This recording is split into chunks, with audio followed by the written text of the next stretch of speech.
Out here in the majestic Victoria Falls on the behest of the ICAZ Winter School, and I have managed to get on the table Vulindlela Ndlovu, who perhaps you can introduce yourself a little bit to our audience who might not be familiar with who you are. Okay. I think the best is to start off with what I currently do. Yeah. I work for CIMAS Health Group, which is part of CIMAS Medical Society, and I've been with them for over a decade now. I'm the current Chief Executive Officer. Prior to that, I've worked in various fields, including private equity, in banking, and in accounting itself, which is why I'm here. Yeah, fantastic. So Yeah, this is where you got your formative yeah, or professional training and absolutely. experience with one of the big four firms. Yeah. I understand you set up the corporate finance practice there at the time. Where did you pick up your passion for corporate finance? I think it was at KPMG basically Yeah. because at KPMG, towards the end of my career there, I wasn't so much in auditing but more in transaction support, where you'll be doing due diligences and stuff like that. And from then on, then developed a passion for transactions themselves. And I naturally have a passion for, I think, building new things. Okay. Yeah. And okay, that's fantastic. Just to get into a little bit of the winter school, there's a debate in the corporate world about these sort of gatherings, conferences, especially in beautiful resort towns like this. It's really a talk show. It's an excuse for a bunch of executives to leave work and spend a few days in the name of continuing professional education and that sort of thing. But what has your experience been over the last couple of days in terms, you've been through the panels and the presentations. What are did anything strike you? What are your takeaways? So I think for me it has been useful. Obviously, continuing professional education is important. We all need those CPD points. And is it relevant? I think for me, it's also enough to talk about the issues of that affect the profession, which is where we started, the developments in the profession, the challenges in the profession. How can we maybe make our voice felt? How can we do the right things in an environment that is sometimes not as favorable as maybe other parts of the world? So that update for me was sufficient. The actual education of the accountants, how do we remain relevant in this environment, topical issues about technology, how do we incorporate technology into our profession. I think those discussions were important. But there are also discussions where we managed to interact with the policymakers. In particular, we had the privilege of having the Honorable Deputy Minister of Finance, I think, who was quite engaging with the crowd, and shared some, I think, useful insights. But more importantly, I think, was intent on at least getting that exchange going and challenging us as well in terms of our how we put our input into the policies. I think the challenges, we spend a lot of time actually reacting to the policies, but we need to be more proactive, I think, in terms of trying to, I think, make our views known as early as we can. And as a person who's been in business for quite a long time, what sense do you get about the relationship between us in the business community and the policymakers? I think there's, certainly from my perspective and in my experience, I was of the view that there's a lot of distrust between the government and the private sector. But, what's your view over the last 30, 40 years that you've been at this? I think there's a trend line in the right direction. Where are we now compared to where we were perhaps 10, 20, 30 years ago? I think you've characterized it in the sense that there are sort of a lot of shocks that come to this economy, and sometimes our response is maybe to try and point fingers at each other, whereas we actually need each other as all members of the community. And we in particular as leaders of business, I think we've got a more serious obligation to our stakeholders, stakeholders being our shareholders, our owners, our customers, our employees.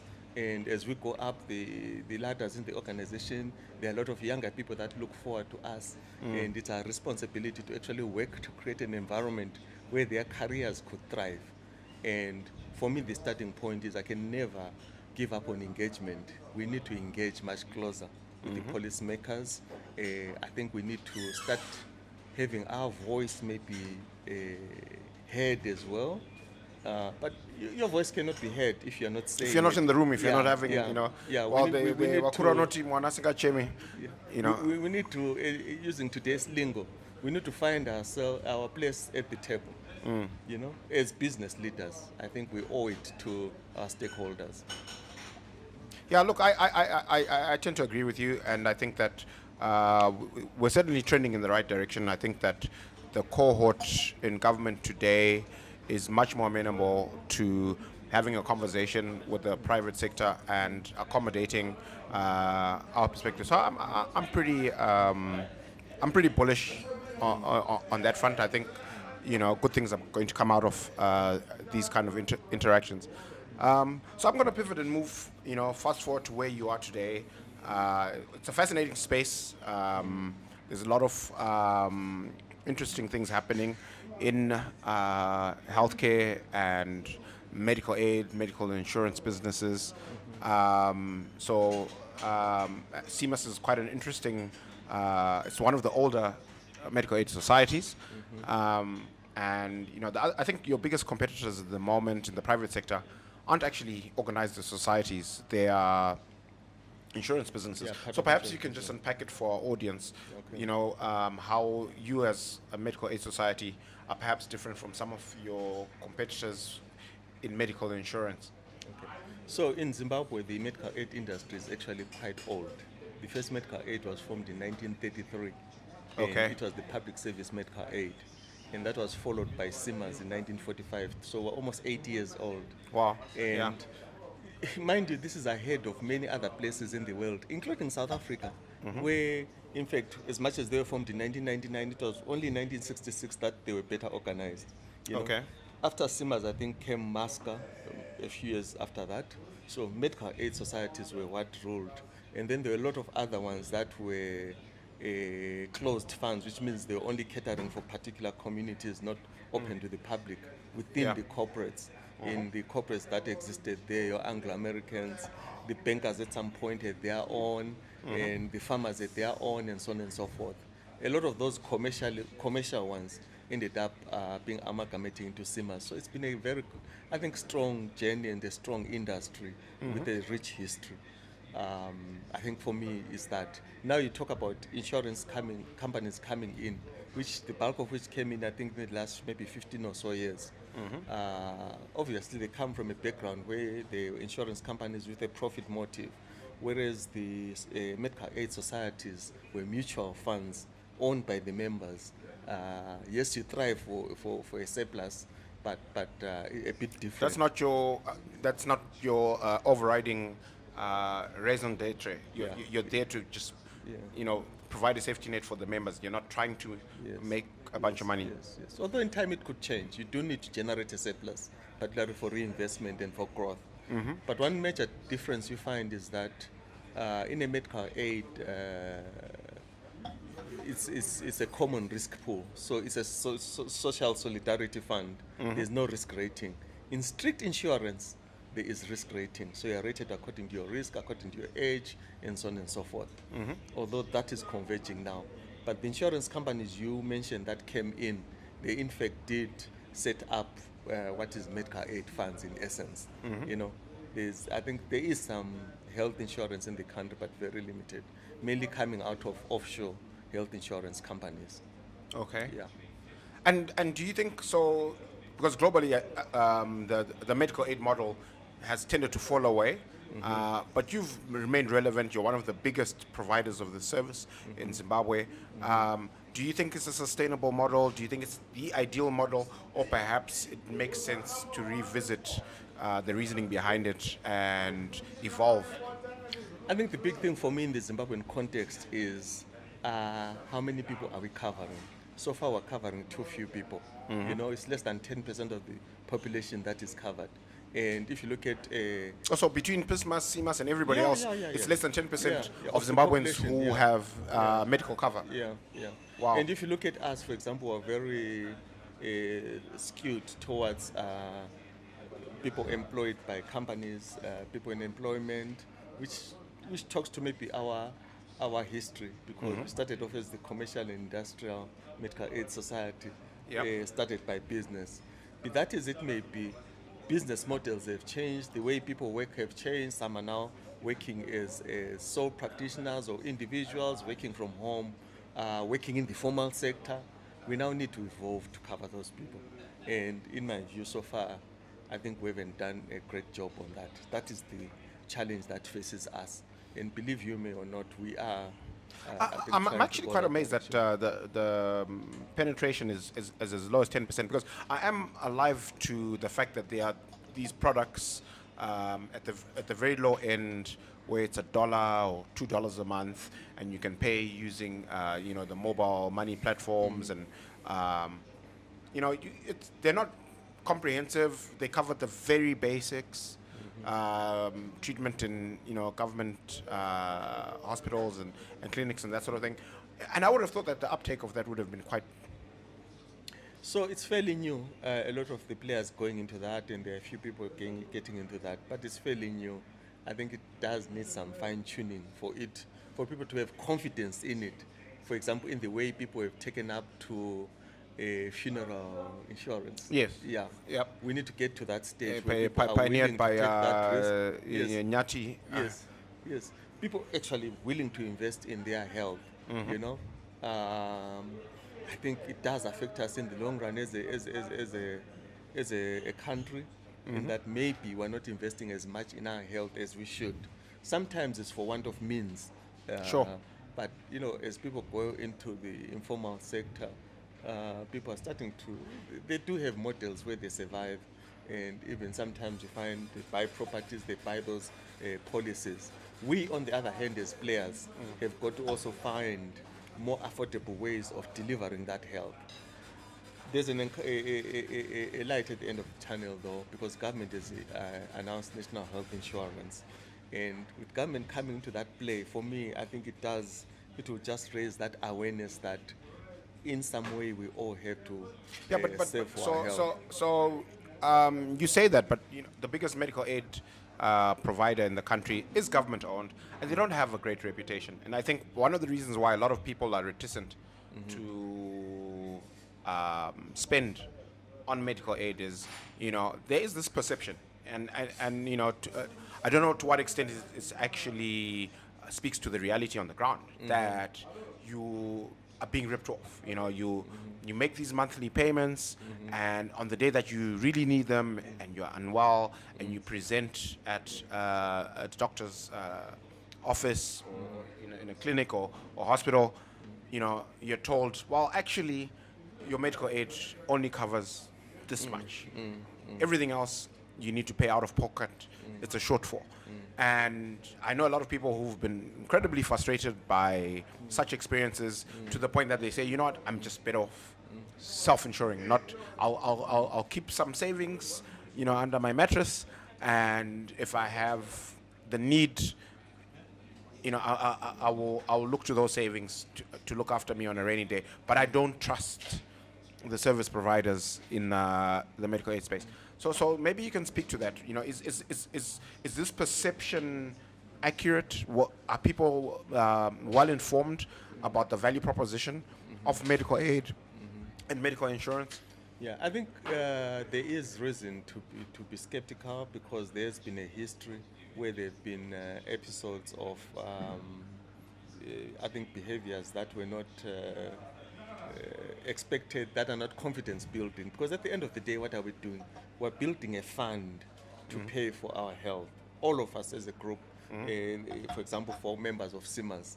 And so if there's perception that that fund is not being managed prudently, it does shake the confidence, Speaking for ourselves on that score for me, it's about the accountability, the transparency. Do we publish our results? Do we share those results? Are they audited?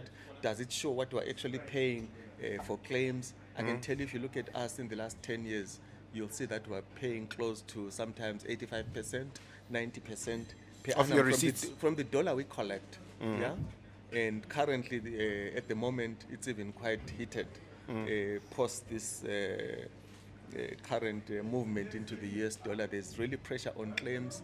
We are paying definitely well over 90% into medical expenses, you know. Okay. So we collect close to, I can, because we published our figures, close to 9 million a month, and I can tell you we pay close to that per month into healthcare. The issue is, are we efficient in that paying? Are we paying it for the right services? That's what we need to, we're applying our minds to in terms of improving the efficiency of the allocation of those resources. And for example, as CIMAS, our philosophy is it must be about value to the patient. And value is about, is there a good health outcome at an optimal cost, at a reasonable cost? Okay. Which leads me to talk about the shortfalls you talked to. Yep. The costs are currently running away. And we really need to, maybe together, all of us as players, together, address the issue of the rising medical costs. If I can give you an example, as CIMAS, if I compare what we paid in 2014 versus what we pay now, in tariffs we're paying 23% more. And yet our contributions have not increased relative to the dollar that we're collecting then. It tells you something, 23%. Yeah, and that's quite important, because if you, people often don't realize this because we think the dollar is sacrosanct. But the dollar is actually a fiat currency. Yes. And US inflation is actually 2-3% every year. So over a significant period of time, like 10 years, the purchasing power of a dollar has taken a significant beating. So if you are paying, if you're collecting similar amount, if you're collecting a similar amount of money in 2024 as you were in 2014, in real terms, in terms of your purchasing power, you're collecting much less. Absolutely. So it talks to the prudence that in terms of spreading that dollar as much as possible. Of course, we'll take flack for not keeping up with inflation. Of course, our service partners will say, no, you cannot Pay us less. Pay us less because this is what the inflation is, you know. But we all must be cognizant of that. This is a time when, in the last maybe 5 years or so, the economy has kind of been re-dollarizing, and not everybody actually had the capacity to pay in what seemed to be a preferred currency before the... Yeah. So, but one of the things I've noticed CIMAS has done, which, you know, you've apart from just running a pure fund model, you've actually gone, you've integrated vertically downwards into the actual service provision, you know, to better understand the costs, and I suspect to manage them better as well. How's that experience been? I think that one is an interesting one, because as much as later on it was adopted as a strategy, we call it integrated healthcare. Initially it wasn't. It all happened because of circumstances. Okay. You know? Our first foray into services was in 1985, when the pathologist that owned the country's biggest and maybe only big medical laboratory at the time, medical laboratories were emigrating or retiring. And CIMAS was kind of invited to jump in to buy that business, because there was nobody else who was either interested in it continuing or had the capacity to do that. That's how we first went into services. And I think that worked quite okay. And of course, there's been more competition coming in. Then the next one happened, I think, 1991, when we opened dialysis. And this was to complement government services, because our members now, the economy was started to having problems, and the other dialysis services were overstretched, and we went into dialysis to fully need. The next one is even more dramatic. 2004, hyperinflation. Yes. The card is no longer acceptable, or the price is one price in the morning, the next day is so much. You collect money at the beginning of the month, at the end of the day the money is worth a fraction of the price. Guess what? People were struggling, particularly at the lower end. And at some point, service providers were starting to require maybe a different currency, which was the US dollar. Then we were forced to go into GP practices. And that's how we opened our clinics. It's been a controversial subject over the years, But I must explain that to us, it's about access for the members. And we're not there to squeeze out existing players. As long as there's access to members, as long as there's value to members, we'll support any players that are in the market. And how successful has that been in the context of actually managing the costs and even driving them down? Because I think this is a model that in the first world, that's how your industry is structured. You don't have these pure, you have the insurance players, but a lot of managed healthcare is like a big thing where it's vertically integrated, Yeah. and you're a member of this group, and it's got clinics, hospitals, and laboratories, and that's how they manage. You're correct, because there's very few cases in the world where it's done like that. The parts of the US, you get a bit of it, the likes of Kaiser Permanente, some of the Blue Cross Shields, they've got that. In other parts, they'll have parts of the service and so on and so forth. We think it's working for us because, like I mentioned, it's about access. It's not just about pushing costs down. It's about, I think, trying to understand those cost movements better. It's about, for example, one of our latest investments right now is Avenues Clinic. Avenues Clinic was opened in 1983. And over the years, it has not generated sufficient money for reinvestment. Hence, it's been run down. With our involvement there now, we're starting to understand that. We're starting to try and address that better by making sure that there's reinvestment, by making sure that we end up with a model that can generate funds for reinvestment, And so we're hopeful that in another year or two, Avenues Clinic will be a facility that people are happy to go to. So it's about access. It's not about simple being in that field. By the way, as a matter of fact, of all the claims we pay right now, only 25% are paid to our facilities as we speak.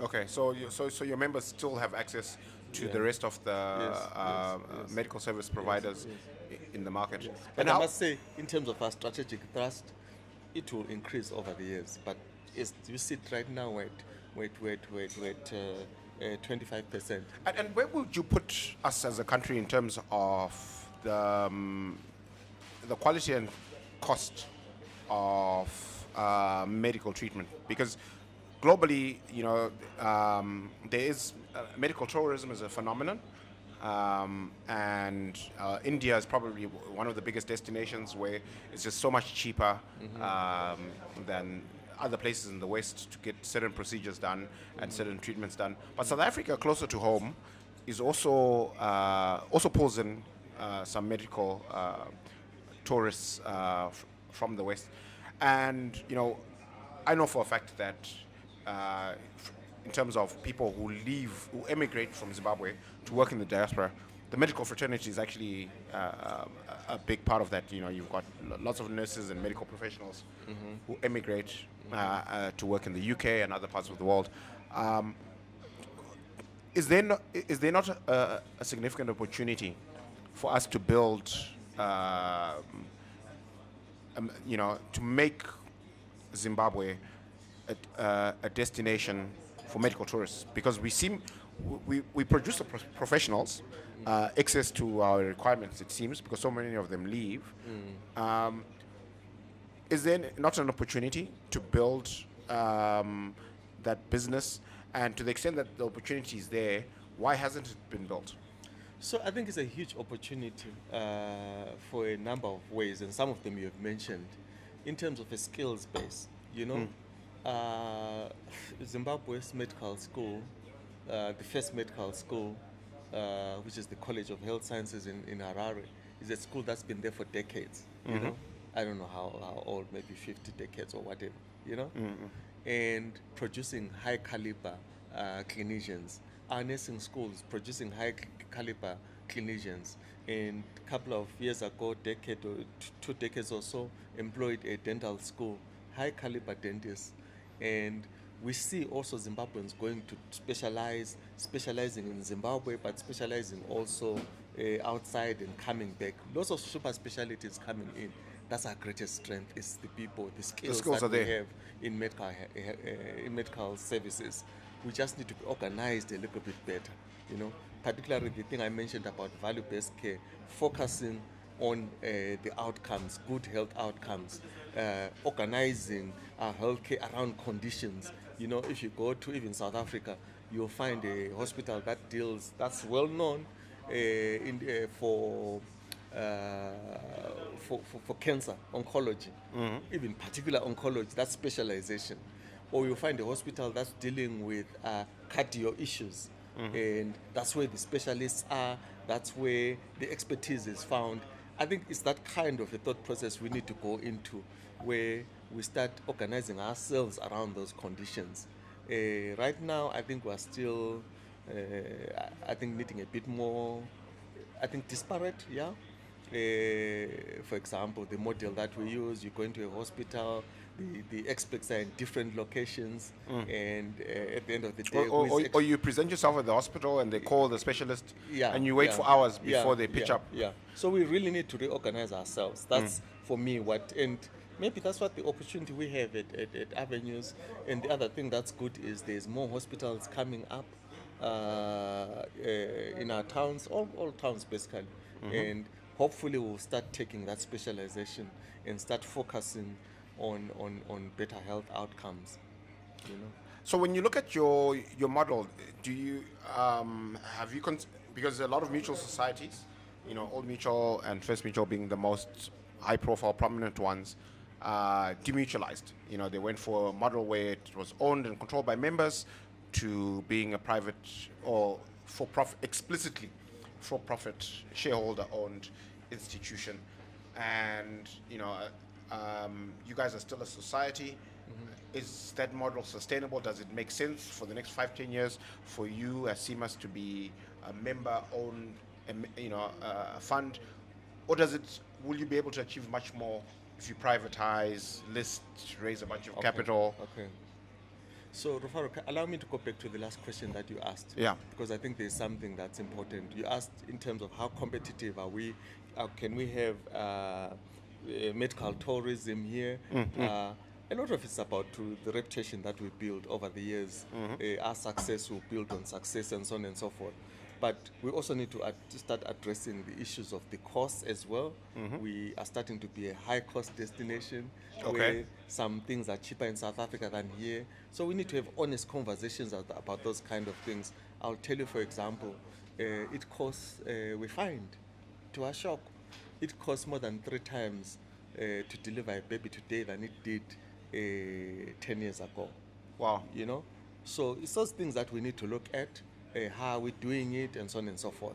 And I don't think that those issues are insurmountable. It's just conversation among players, and players refocusing, and us sharing that knowledge and those concerns, I think more intensely than we've done in the past. So now if I can come back to how we're organized, like as a mutual society, I think those models have changed over the years. They work in a way, but where we are at the moment, for example, healthcare is a capital-hungry business. It does not allow us to go for conventional methods of raising capital. As long as we're responsible about it in terms of what returns do we need, and efficient as well, because I think it's a numbers game. You know, as we grow bigger, we want to see more people covered, more lives covered. These are high overhead businesses. I think for me, it lends itself well for changing the structure from what it is now and bring in other investors. It does lend itself well, particularly on the service side. The fund can be ring-fenced and remains a mutual fund, but the services side, I think it really lends itself well. And to private sector leadership. It does. The problem we have right now is private sector, healthcare. For me, the market is a little bit small at the moment. Well, you're not small. I mean, you know, the numbers that you spoke to, $9 million a month, that's, you know, about $108 million a year. That would make you one of the bigger businesses on the Victoria Falls Stock Exchange. And I think that a lot of people understand that, you know, people are always going to spend But on their health. we've got countries close to us with 2 million, populations of 2 million versus our own population. Yeah, Botswana's got a population of about and 2 million, I you'll think. find that there'll be funds there that are doing half our size. Wow, yeah. Yeah, that's the perspective. Well, the per capita incomes are quite different. I think we're as Zimbabwe we're on 1,200 a year. Botswana is probably 3 or 4 times that. So they just the numbers are just different, and they probably attract much more in terms of foreign aid for the healthcare space than we do. Look, the producer unfortunately is jumping up and down. Excellent. I understand you have a time constraint. Thank you so much for doing this. And I'm just going to shout out to Pilsner for keeping me hydrated, refreshed, and chirpy. And to our audience, cheers.